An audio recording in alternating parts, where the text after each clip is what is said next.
value, the leadership opportunities, and especially the priceless friendships he's gained along the way.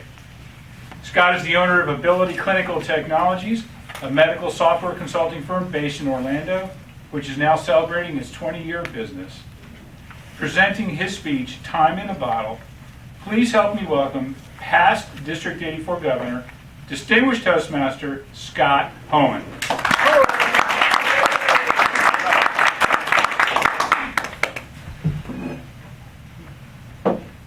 If I could save time in a bottle, the first thing that I'd like to do is to save every day till eternity passes away, just to spend them with you. Mr. Contest Master, fellow Toastmasters, most welcome guest. Back in the 70s, the late, great Jim Croce wrote that song as a sentimental love song. I got to thinking about it as the deeper meaning that it had. Time. That precious time.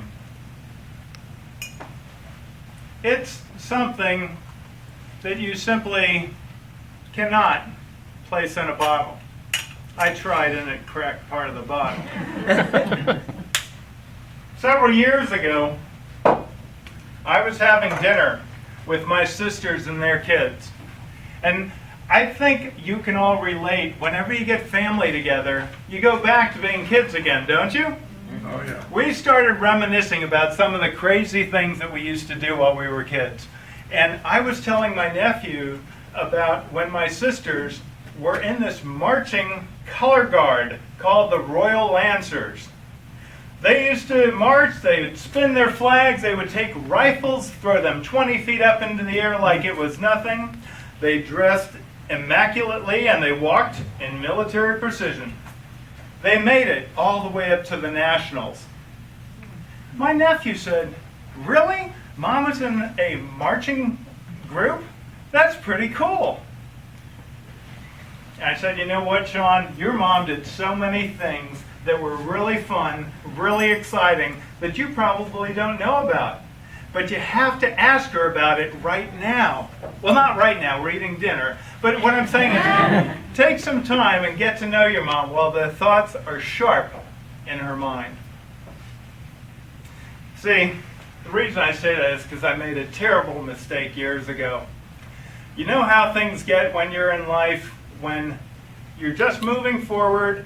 You go to school, you serve your country, you start building a business, you're out there having fun. You think you have all the time in the world. I wanted to get to know my dad, but I waited too late. See, by the time I got around to saying, "Dad, what was it like when you were growing up? What were some of the kids that were your best friends? What were some of the mischief that you got into? What were some of the fun adventures you got to do?" Nothing. I said, "Dad, you were at Normandy Beach 22 days plus on the beaches, all the battle going around in World War II. Tell me some of those stories, Dad." Nothing. I went, "Okay, this is one that should be very easy for you to do, Dad. Tell me, what was it like the first time you met Mom?" You know, his eyes started to well up, and it wasn't because of a happy moment. It was because he could not remember. It was too late for me to find out those very important parts of his life.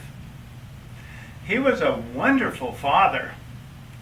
He's one of those dads that, you know how little boys are when it doesn't matter that Dad's working on something. I'd go up to him and tug on his leg, and he would stop anything he would be doing at that time and turn to me and pick me up, put me on his lap as if I was the most important person in the world.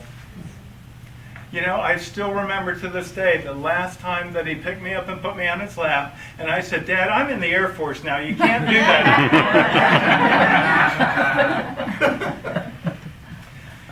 Tick tock, tick tock.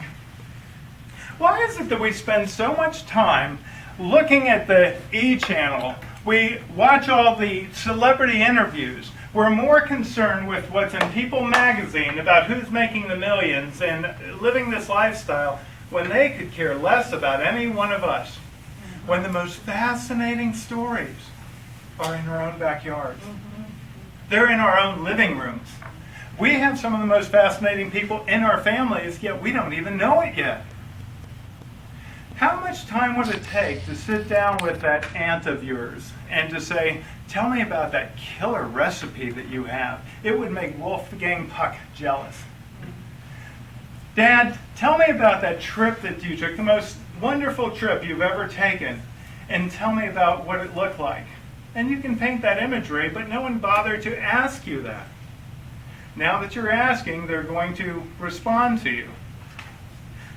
What concerts have you gone to? What celebrities have you met? Do you know I shook the hand of a pope? Jim Pope, he's a Toastmaster in Tampa. Great guy. But there are these people that you know will make interesting stories. Because you know what? Someday down the line, your child or a nephew or a niece is going to come up to you and say, what was Grandma like? And by taking your notes, you're going to be able to say, come over here, have a seat. Let me tell you about how wonderful your grandmother was. Because you see, ladies and gentlemen, that song continued, but there never seems to be enough time to do the things we want to do once we find them. You can't put time in a bottle, but you know what? You can sure fill it up with a lot of notes. Mr. Contest Master.